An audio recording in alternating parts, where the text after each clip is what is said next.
Right now, somewhere in your phone, there is a calendar full of color blocks, and none of it will matter by Wednesday.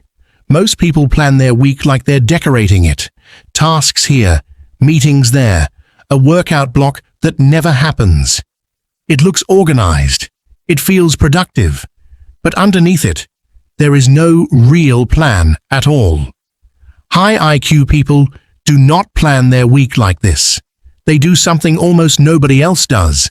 Something so simple you have probably walked past it 100 times.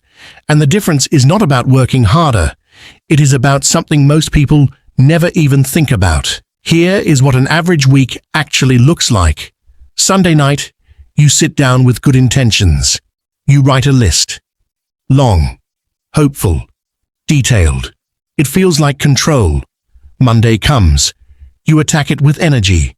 By Tuesday afternoon, urgent things start eating that energy. A message here. A quick call there. By Wednesday, the list is untouched and the guilt has started. You tell yourself you'll catch up on Thursday. You never do. Friday arrives and you rewrite the same list for next week. This is not a discipline problem. This is a structure problem. You are confusing being busy with being in control. And busy feels safe, even when it produces nothing. The first difference is this. High IQ people plan their week backwards, not forward from Monday, backward from Friday. Before the week even starts, they ask one question. What does Friday have to look like for this week to count as a win? Then they work backward from that point, day by day, until they land on Monday. Average people do the opposite. They start Monday with no real destination and just hope momentum carries them somewhere good. Hope is not a strategy. It just feels like one. Here is why backward planning works on a brain level. Your brain does not organize itself around tasks. It organizes itself around a target. Give it a clear endpoint, and it starts filtering decisions automatically. What matters, what does not. Give it just a list, and every task feels equally urgent, because none of them are anchored to anything. This is why your to-do list stresses you out, and a clear goal does not. One creates noise, the other creates direction. When you plan backward from Friday, Monday stops being the start of a guessing game. It becomes step one of something you already understand. That single shift changes the emotional weight of every day in between. But this is just the first difference. The second one is where most people fall completely apart. Here is the second difference, and it runs deeper. Most people spend their best mental hours on the least important things. They wake up sharp, and they spend it on email, on scrolling, on meetings that did not need to happen. By the time they sit down to do real work, their sharpest hours are already gone. High IQ people protect their peak hours like a resource that runs out, because it does. Most people have somewhere between 2 and 4 hours a day of true peak focus. After that, the brain runs on lower fuel, even if you don't feel it yet.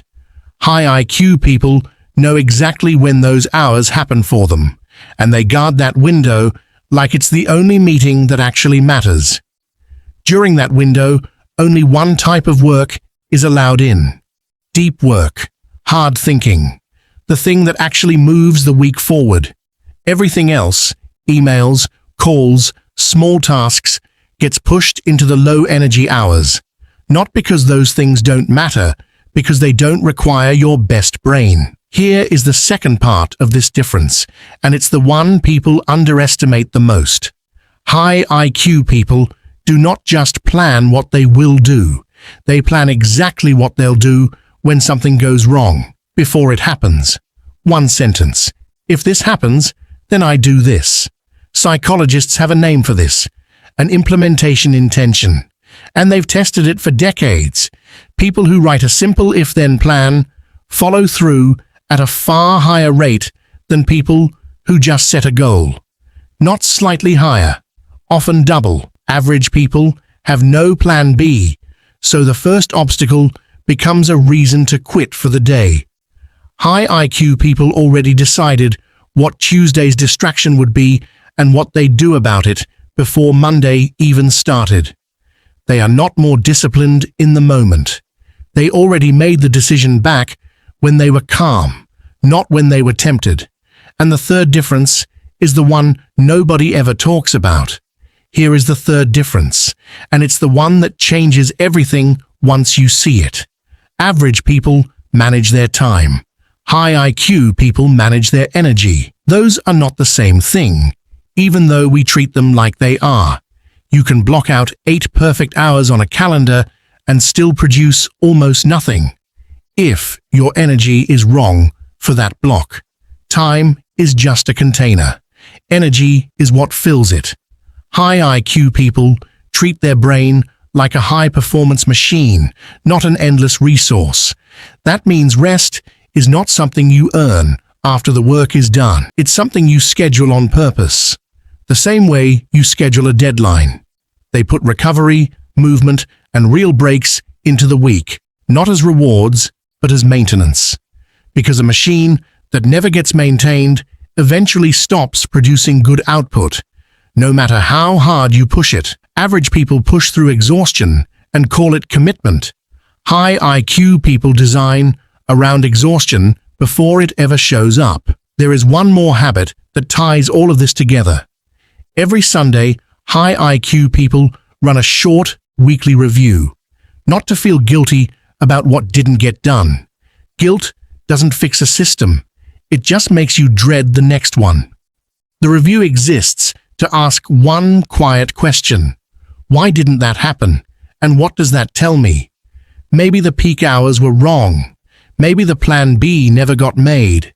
Maybe Friday's target was never clear. Average people start every week with the same broken plan, just with the dates changed. High IQ people start every week with a system that's slightly better than last week's. Slightly better doesn't sound like much, but stack that across 52 weeks and it stops being small. It becomes the entire gap between people who feel busy and people who actually move forward. But all three of these differences come from one single root. And that is what I want to leave you with. So here is the root of all three differences. High IQ people are not smarter than you in the way you think. They are not running on more willpower, more discipline, or more motivation. They are simply more honest with themselves about how their brain actually works. They don't fight their biology and hope it cooperates. They design around it, on purpose, every single week. Average people plan the week they wish they had, the version where they're focused for 8 hours straight, where nothing goes wrong, where willpower never runs out. High IQ people plan the week their brain can actually execute, the version with real limits, real energy dips, and real obstacles already accounted for. This is the actual difference. Not intelligence, not discipline, not raw willpower. Just radical honesty about what the brain can and cannot do on any given day. And here's the psychological truth underneath all of it. Self-awareness is not a soft skill. It is a performance multiplier. The moment you stop planning for the person you wish you were and start planning for the person you actually are, everything gets easier. Not because the work changes, because the plan finally matches reality. That shift is quiet. It doesn't feel dramatic, but it changes how every single week of your life goes from here. So here is what to actually do with this, starting this Sunday. Habit 1. Plan backward from Friday to Monday. Decide what Friday needs to look like before you decide anything about Monday. Habit 2. Find your 2 peak hours and protect them completely. No email, no meetings, no quick anything. Just the one thing that actually matters. Habit 3. Write down one thing that will probably go wrong this week. Then write exactly what you'll do when it happens. Decide it now while you're calm. Habit 4. Run a 10-minute Sunday review. Not to judge last week, to upgrade the system for this one. None of these take more time than what you're already doing. They just take more honesty. Small shifts, real structure, no motivation required. This isn't a bigger plan. It's a smarter one, and you can start it this Sunday. A perfect week was never the goal. A slightly better system every week, that's the actual goal. Planning feels productive. Executing is what actually moves your life. Most people are good at one and call it the other. Tell me honestly, do you plan your week or do you just survive it? Type plan or survive in the comments right now. Try the backward planning method this Sunday, just once. Then come back and tell me if Monday felt different. If this video made you think differently about your own week, you already know what to do next. Your calendar is still open right now. That's not an accident. Use it differently this time.